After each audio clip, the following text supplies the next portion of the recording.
This week, teachers have a new way of keeping their eyes on students during class. Seniors continue on a spring tradition. A short PSA on prom tickets. A recap on March Madness throughout the school. A look on varsity sports this season. All this and more on the MWHS Wildcat News.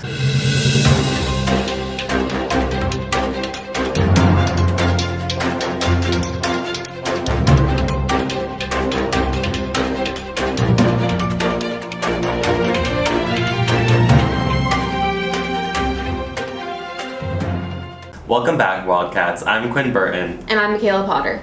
You may have noticed teachers are now utilizing the innovative tools Securely in Blocksy to monitor students' activities on laptops, ensuring a safe and productive learning environment in the classroom. News editor Nate Broker and entertainment editor Carly Bailey have the story. Effective after the March 14th through 18th break, a new web browser lockdown system has taken over our school screens. Securely in Blocksy, the name of the web blockers, has the ability to control what we see, what we are doing on our screens, and also has the ability to shut them down. More teachers are looking at online assessments and doing things that they don't want students to be able to get off during a test. There's been a call to kind of bring that back. And so the district has looked for products. They narrowed it down to Securely in Blocksy. And what we're going to do is we're going to try Securely first for about 3 weeks and see how our staff like it. We're just going to test it out. Then we're going to test out Blocksy for 3 weeks and see which product we like better. And then we're going to bring that back to the district, and the district is going to decide whether or not we're going to use one of those products. To kickstart these two web blockers, all three classes, which include math, English, and our English learning program, are the first 3 subjects to pilot these systems. However, regardless of which class you teach, all teachers are taking advantage of the newly found classroom helper. As a business teacher, I'm using technology 90 minutes a day in my class periods. We always have our computers out, we're researching different websites, I have my students do writing, and so because technology is so prevalent in all of my class periods, using this Securely allows me to monitor how they're using their technology, and I've seen the ability of my students increase because they're not using ChatGPT because I block it, and I can see them actually engaging with the coursework for the entire class period instead of choosing to use games during work time. As you can imagine, students have various opinions about these new systems. Claims of it intruding on their privacy and their way of learning have circulated around the school as a new system is in full effect. As a senior, I don't really have an opinion on it because I don't go to a full day of school every day. I have like one class. But for an incoming freshman or underclassman, I can see how it could affect their motivation to learn and then their connection with the teachers and plus their privacy. As the school year comes to an end, only time will tell just how effective these web blockers will be. For the MWHS Wildcat News, this has been Nate Broker and Carly Bailey. Tickets are on sale now for Little Women, the musical, which will take place on Thursday, April 25th and Friday, April 26th at 7 p.m., Saturday, April 27th at 2 p.m. At the end of March, the seniors took on the tradition of Senior Assassin, where they hunt down their targets with water guns. Quinn Burton, Delaney Loic, and I have more on the story.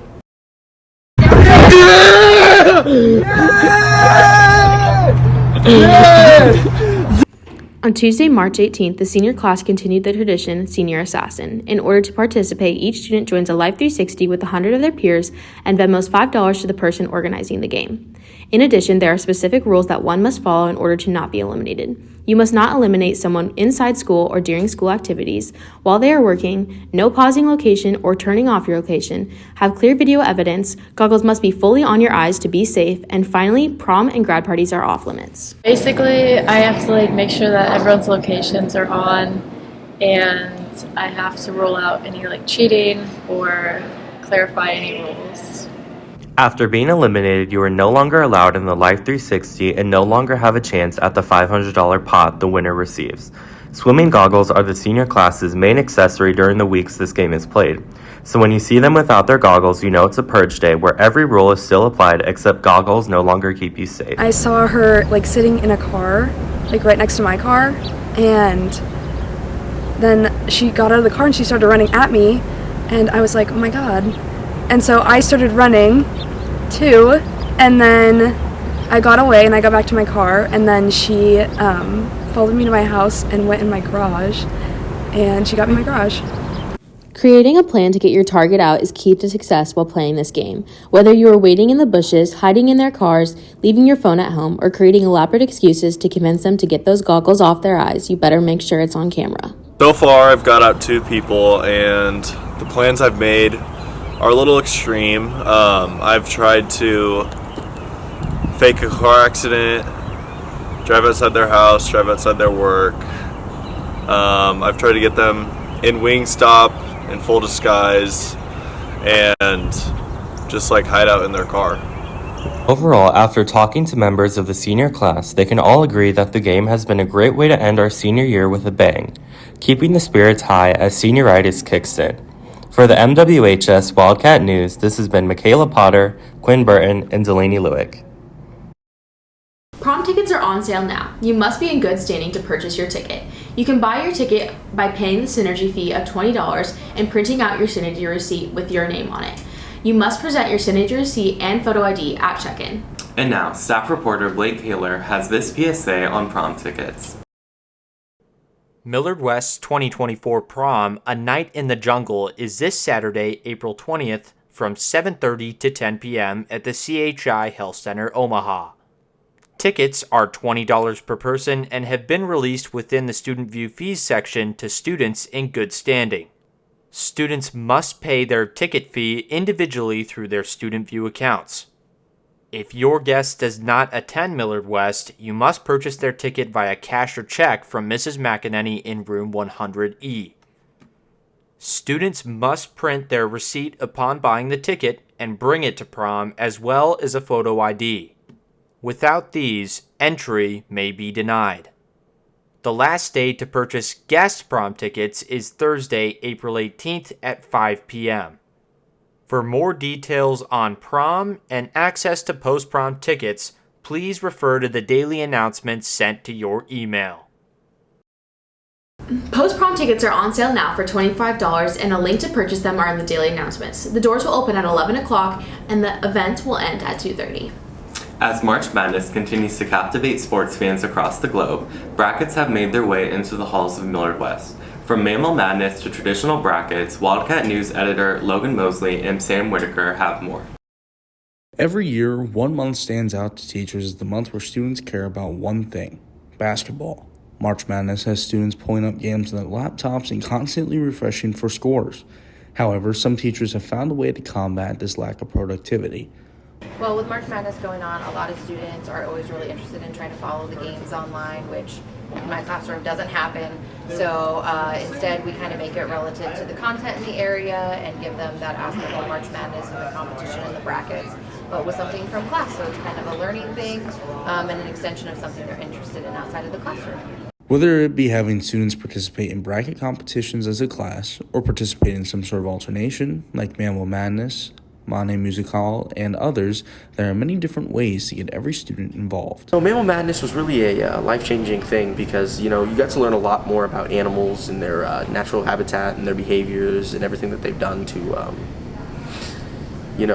put together Mammal Madness was really, really, really in-depth, and the teachers do a really great job. And, I think it's something cool, for students that are learning about biology and zoology, and they get to have a little fun during class time with it. So I think that's really beneficial to the students and their learning experience. And with March Madness in full swing, let's take a look who students at Millard West saw winning it all.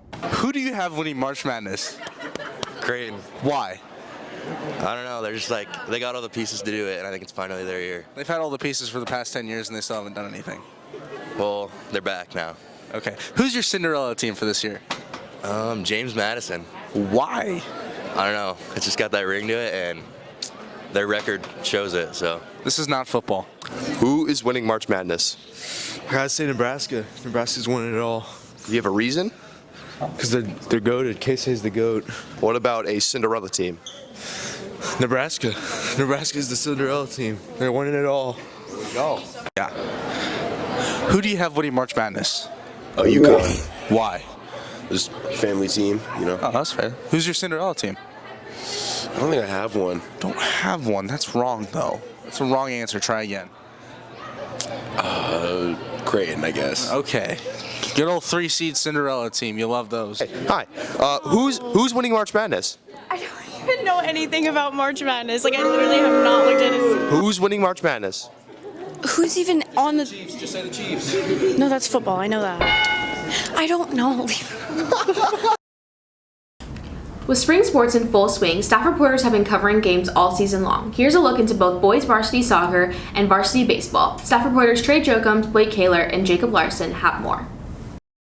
On Thursday, March 14th, the MWHS boys varsity soccer team opened their season up against Papillion La Vista, looking to start their season off on the right foot. The Wildcats ended the season last year with a 7-9 record, and this year they are looking to make a run at state. We talked about how we want to play our game and not give in to theirs. We want to make sure we're moving the ball well and basically keep everything in front of us.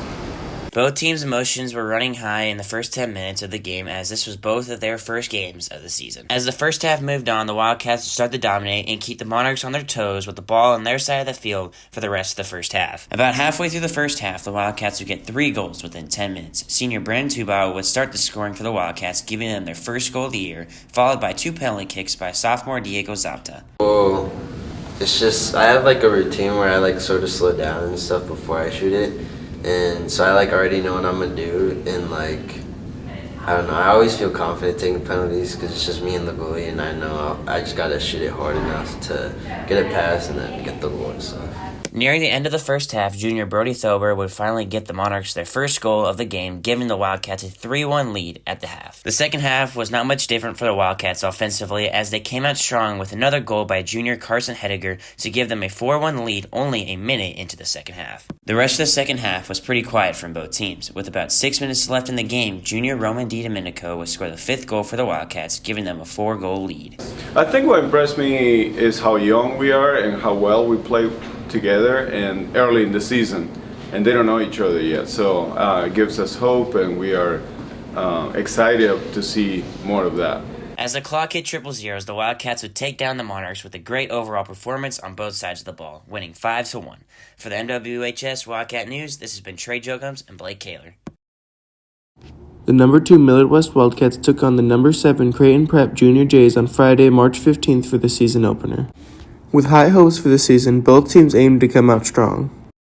The Jays hit the ground running when they came out as they ended the top of the first up 4-0, shocking the Wildcats and their fans.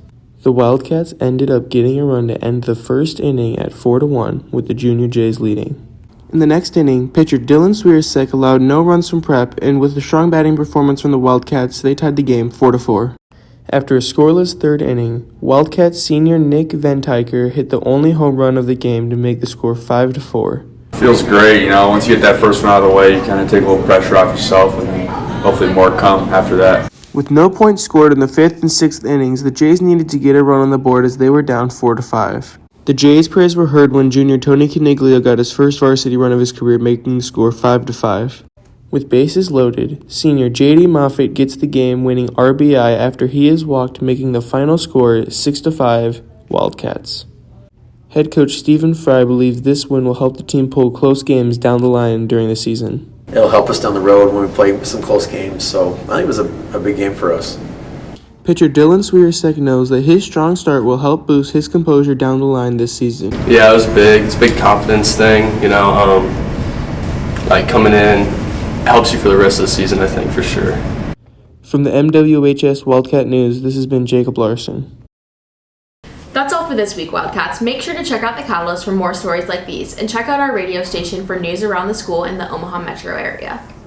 For the MWHS Wildcat News, this has been Quinn Burton and Michaela Potter. We will see you next time, Wildcats. Have a fun and safe weekend at prom.